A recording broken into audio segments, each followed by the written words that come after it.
मुजफ्फरपुर में चर्चित हो रहे हैं और दांत के डॉक्टर से प्रसिद्ध हैं। डेंटली योर्स मतलब कि क्लिनिक चला रहे हैं और अभी जो समस्या हो रही है खासकर युवा पीढ़ी में कि दांत से तरह तरह के बीमारियां हो रहे हैं। खोदले दांत है, दांत वो मतलब हिल रहे हैं, गैप है, किसी को बड़ा है, तो इसका किस तरह इलाज होता है दांत से संबंधित वो बताएं। नमस्ते, मैं डॉक्टर दिशा चौधरी। मेरा क्लिनिक डेंटली योर्स इमली चट्टी मुजफ्फरपुर में है। दांत से रिलेटेड जो भी समस्या होती है उसको इग्नोर नहीं करना चाहिए। इग्नोरेंस सबसे बड़ा इशू होता है जो यूजुअली पेशेंट्स कर देते हैं कि हाँ कुछ भी दर्द हुआ या कीड़ा लग रहा है या साफ़ सफाई दांत में नहीं है तो उसको इग्नोर करते जाएंगे तब तक वो दांत ख़राब ना हो जाए। तो सबसे इम्पॉर्टेंट चीज़ है कि आप अपने दांत के कोई भी समस्या को इग्नोर ना करें। दूसरा चीज़ है कि अगर आपको कोई तकलीफ़ हो रहा है तो तकलीफ़ पहले छोटे लेवल पे स्टार्ट होगा, उसको बड़ा होने तक वेट ना करें। जितना तकलीफ़ बड़ा होगा आपका दांत का उतना आपको ज़्यादा खर्च बैठेगा या डॉक्टर उस दांत को बचा भी नहीं पाएंगे। तो छोटे छोटे समस्या को इग्नोर ना करें, डेंटिस्ट के पास आए, अपने दांत के समस्या को लेकर डेंटिस्ट से डिस्कस करें। कोई भी चीज़ प्रॉब्लम का सॉल्यूशन आपको डिस्कशन के बाद ही मिलेगा। आपका समाधान आप डॉक्टर से उसके तकलीफ़ को, सिम्टम को डिस्कस करिएगा तभी मिलेगा। हमारा आजकल का खान पान जिसमें बहुत मिलावट होता है, शुगर सब्सटेंस बहुत ज़्यादा है, हमारा शुगर कंजम्पशन बहुत ज़्यादा है। दिन में हम लोग डाइटरी फूड्स में जिसमें भी चीनी का मात्रा बहुत ज़्यादा होता है या मिलावट ज़्यादा होता है, तो उसकी वजह से कीड़ा लगने का संभावना बहुत ज़्यादा बढ़ चुका है, जो यूजुअली पहले के ज़माने में नहीं होता था, बट अब फूड की वजह से बहुत ज़्यादा केरीज एक्टिविटी बढ़ चुका है। तो हमें कभी भी अपने दांत के प्रॉब्लम को इग्नोर नहीं करना चाहिए। दांत के प्रॉब्लम में दांत में कीड़ा लगना यानी घोरला होना, गम प्रॉब्लम्स जैसे कि ब्लीडिंग गम हो गया आपका, बैड ब्रेथ या और भी तरह के मसूड़े से रिलेटेड इश्यूज़, ओरल प्रॉब्लम्स और बाकी चीज़ जो भी ओरल रिलेटेड होते हैं जैसे कि समझ लीजिए कोई मुंह में दाना है, फुंसी है या कोई घाव है जिसको हम बहुत दिन से इग्नोर कर रहे हैं, तो वो सब चीज़ को कभी इग्नोर नहीं करना चाहिए। वो सब कुछ बड़ा समस्या हो सकता है। कोई भी छोटा मोटा घाव मुंह में हो सकता है कि वो कैंसर हो, मुंह का कैंसर हो जो कि एक इनिशियल स्टेज में हो, तो आप इसको इग्नोर कर रहे हैं। कभी भी आपको दांत में पेन पहले के अपेक्षा पहले जो होते थे कि पहले गांव में मतलब मकई का भूसा खाते थे तो दांत मजबूत हुआ करते थे। अब देखा जा रहा है कि कोई चीज़ कड़ा सामान खाते हैं तो दांत हिलने लगता है और इस तरह की शिकायत आती है जो दांत मतलब झंझनाहट हो जाती है। तो बहुत से बाज़ार में पेस्ट बिकते हैं लोग, मगर उससे कहीं फ़ायदा नहीं पहुँचता। तो ऐसे रोगी से क्या अपील करना चाहेंगे? सबसे पहले तो झंझनाहट जब होना चालू हुआ है तो इसका मतलब आपका दांत एक स्वस्थ परिस्थिति से अब अस्वस्थ परिस्थिति में जा रहा है। तो सबसे पहले ये चीज़ अपने डेंटिस्ट के पास जाके डिस्कस करिए कि ये क्यों हो रहा है। हो सकता है दांत के अंदर में कुछ प्रॉब्लम हो जो आपको नहीं दिख रहा हो और वो डेंटल एक्सरे में आए, ठीक है। दूसरा चीज़ है कि आपको जिस भी चीज़ से तकलीफ़ हो रहा है, ठंडा गर्म जो भी, वो कुछ दिन अवॉइड करें और डेंटिस्ट के पास आके सही मेडिकेशन लें, यानी उसका टूथपेस्ट जो झंझनाहट को कम करे या कोई मेडिकेशन जो झंझनाहट को कम करे, प्लस आगे एक्सरे सब कुछ बताता है। अभी देखा जा रहा है कि प्रेगनेंसी के समय मतलब कि दांत का प्रॉब्लम होता है, तो मतलब कि ऐसे रोगी जो है से महिलाएं मतलब कि सोचती है कि क्या करें, एंटीबायोटिक तो दवा नहीं चल सकती है उसमें, तो लेडी डॉक्टर में सलाह देते हैं कि डेंटिस्ट से मिले। तो ऐसे रोगी से मतलब कि क्या कहना चाहेंगे और बताएं। ड्यूरिंग प्रेगनेंसी जो फीमेल्स होती है उनके बॉडी में बहुत सारा हार्मोनल डिसबैलेंस होता है, तरह तरह के हार्मोन बढ़ जाते हैं, कम हो जाते हैं और बॉडी पूरा एक डिसरप्टिव स्टेज में रहता है। तो उसकी वजह से उसका रिफ्लेक्शन काफ़ी हद तक मुंह में आता है। तो जब हार्मोनल प्रॉब्लम होता है तो मुंह में प्रेग्नेंट लेडीज़ को usually most common bleeding gums, उनको मसूड़ा का प्रॉब्लम हो जाता है, पायरिया होता है, बैड ब्रेथ आता है और स्वेलिंग, मसूड़े के बीच में स्वेलिंग जिसको प्रेगनेंसी स्वेलिंग बोलते हैं, वो हो सकता है। तो वो सब कभी इग्नोर नहीं करना चाहिए। आप आए, डेंटिस्ट से मिले। एक्सरे अलाउड नहीं होता है प्रेग्नेंट लेडी को एक पर्टिकुलर टाइम पीरियड तक, तो आप आ सकते हैं, आप मिल सकते हैं और जो दवाई जो प्रेगनेंसी के टाइम सूटेबल होगा वो प्रिस्क्राइब किया जाएगा, या जो ट्रीटमेंट जो हम कर सकते हैं एक लिमिट में रहकर वो ज़रूर किया जाएगा। अभी देखा जा रहा है कि खासकर छोटे बच्चे में जो स्कूल जाने वाले बच्चे टॉफ़ी खाते हैं अधिक, जिसके कारण दांत मतलब कि जो है से अब आधा टुकड़ी हो जाते हैं, मतलब कि आधा दांत हो जाते हैं और मतलब झड़ने लगते हैं। तो वैसे अभिभावकगण से क्या अपील करना चाहेंगे? सबसे इम्पोर्टेंट चीज़ है, और ये सबसे अभी तक का सबसे इम्पोर्टेंट क्वेश्चन है कि बच्चों में क्यों डेंटल अवेयरनेस इम्पोर्टेंट है।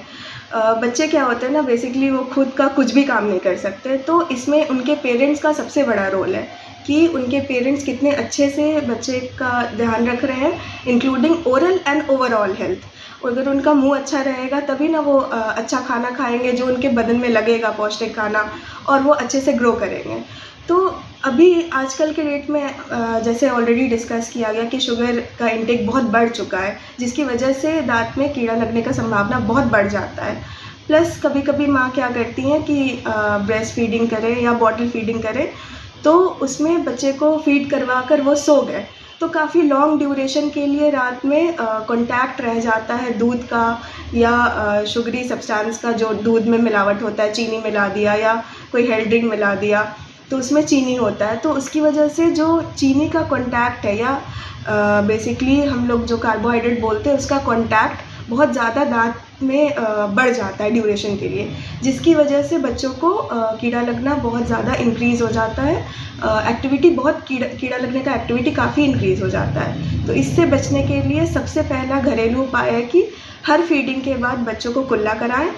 मैंडेटरी है ये, रात में बॉटल फीड ना करें। बॉटल फीड करते हैं तो मेक श्योर करें कि वो कुल्ला कर रहे हैं, 2 टाइम ब्रश करें fluorine containing non fluoridated toothpaste से, और माउथ वॉश का बच्चों के लिए जो माउथ वॉश होता है उसका यूज़ करें। एक्सीडेंटल केसेस होते हैं तो उसमें जबड़ा टूट जाते हैं, तो बहुत से चेहरे मतलब कि ख़राब हो जाते हैं, तो वैसे रोगी से ये मतलब क्या अपील करना चाहेंगे, उसका इलाज क्या है? जबड़ा टूट जाना ये सब एक हमारे डेंटिस्ट्री में एक डिपार्टमेंट है, ओरल एंड मैक्सिलोफेशियल सर्जरी, उस डिपार्टमेंट के अंदर ये सारा काम आता है।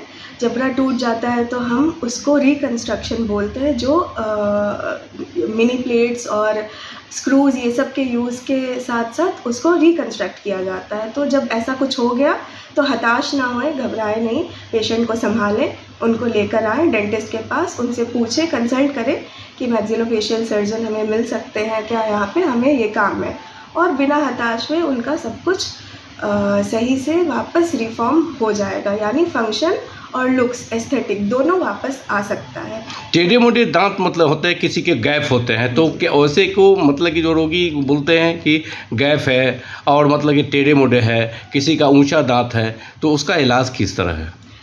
टेढ़े मेढ़े दांत यूजुअली जब दांत और जॉ के बीच में इनकम्पैटिबिलिटी होता है, मतलब हमारा जबड़ा छोटा हुआ दांत को अकोमोडेट करने के लिए, या दांत में स्पेस नहीं है या बहुत ज़्यादा स्पेस है, या कीड़ा लग के बचपन में दांत टूट गया तो टेढ़े मेढ़े दांत आए, इसलिए ये प्रॉब्लम होता है। तो इसका सबसे पहला इफ़ेक्ट है कि अगर फीमेल पेशेंट है तो उनके लुक्स पे इफ़ेक्ट पड़ता है, मेल पेशेंट है तो सोसाइटी में हंसने बोलने में थोड़ा शर्म आता है। तो घबराने वाली कोई बात नहीं है, किसी भी डेंटिस्ट के पास जाएं तो वहाँ पे इसका इलाज पिन, जो डेंटल ब्रेसेस होता है, टूथ पिन, उसके थ्रू हो सकता है। थोड़ा लॉन्ग टर्म ट्रीटमेंट है, लेकिन अच्छे से पेशेंट फॉलोअप देता है तो काफ़ी बेहतरीन रिज़ल्ट आता है। और साथ साथ एडवांस ट्रीटमेंट में अलाइनर्स यूज़ कर सकते हैं, जो कि डेंटल ब्रेसेस का रिप्लेसमेंट है, बट ये सब कुछ केस स्पेसिफिक होता है, तो पहले आपको डेंटिस्ट से कंसल्ट करना होगा।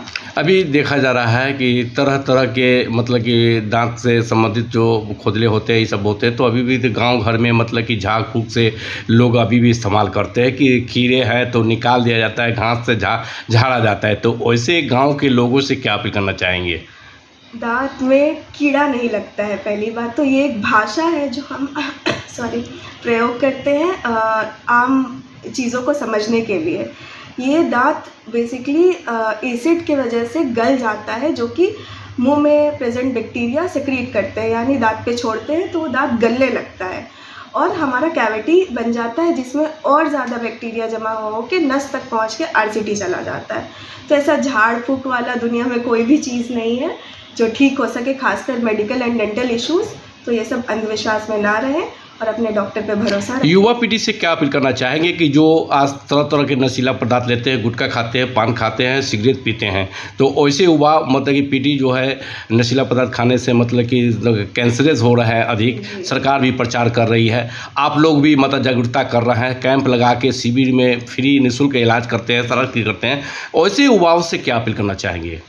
First of all youth generation से यही बोलना है कि आप लोग अवेयर इनफ हो कि ये सब ख़राब चीज़ है। बॉडी, माइंड और सब कुछ, दांत तो एक पार्ट है बस, स्पेसिफिकली आपके बॉडी और माइंड पे ये बहुत ही ख़राब असर डालता है। प्लस कभी भी आपके पेरेंट्स और फैमिली ये नहीं चाहेंगे कि आप गलत रास्ते पे जाओ, ये सब का सेवन करो। तो जो चीज़ पता है कि गलत है उस पर इतना अट्रैक्टेड क्यों होना नहीं होना चाहिए। खुद के माइंड को कंट्रोल करो। और जो नशीले पदार्थ होते हैं, स्पेशली टबैको से आपको पता है कि माउथ में कितना इफ़ेक्ट पड़ता है। ओरल कैंसर का इनिशियल स्टेज आपको टबैको से ही स्टार्ट होता है। Tobacco is the main cause for oral cancer to occur in your mouth. तो आप प्लीज़ इसका सेवन मत करो। प्लस जो आजकल यंग जनरेशन में सिगरेट स्मोकिंग सबसे ज़्यादा कॉमन है। सिगरेट स्मोकिंग से आपके गम्स पे बहुत इफ़ेक्ट पड़ता है, गम्स टोटली डैमेज हो जाता है। और एक बार आपका गम ख़राब होना शुरू हुआ तो आपका टूथ समय से पहले ही टीथ आपके झड़ने लगेंगे और गम इश्यूज़ होने लगेंगे। प्लस आपके दांत स्टेन होते हैं, गंदा लगता है, येलोइशनेस आता है, बैड ब्रेथ होता है। छोड़ दीजिए ये सब, दैट्स नॉट गुड। देखा गया है कि अभी भी लोग गांव घर में मतलब कि दांत उखड़वाना चाहते हैं, फिर वो डरते हैं कि दांत उखाड़ेगा तो बहुत दर्द करेगा, सारा चीज़ करेगा, और लोग नहीं आ पाते हैं। तो अभी तो डिजिटल इंडिया है और तरह तरह के मशीनें हो गए हैं कि हंसाते मतलब कि दांत को आप लोग उखाड़ देते हैं, पता भी नहीं चलता है, कहीं भी दर्द नहीं होती, कुछ नहीं होता है। तो वैसे जो डरे हुए हैं गांव घर में, अभी भी लेडीज चाहे जेंट्स डरे हुए हैं, वैसे लोगों से क्या अपील करना चाहेंगे? कोई भी बीमारी अगर आपके बदन में हो चुका है तो अब डर के कुछ नहीं होगा। जब संभलना था तो पहले संभलना था, प्रिकॉशन लेना था। अब जब वो हो चुका है तो ऐसा बात नहीं है कि डरें, ठीक है। दांत का कोई भी बीमारी, सबसे पहले डिजिटल एक्सरे होता है हमारे पास, उससे उसके अंदर में क्या चल रहा है ये पता चल जाता है। और हर बार दांत उखाड़ने की ज़रूरत नहीं होती है। कितने बार ऐसा होता है कि हम दांत को बचा लेते हैं RCT करके या कुछ भी और कैप बैठाकर ट्रीटमेंट करके।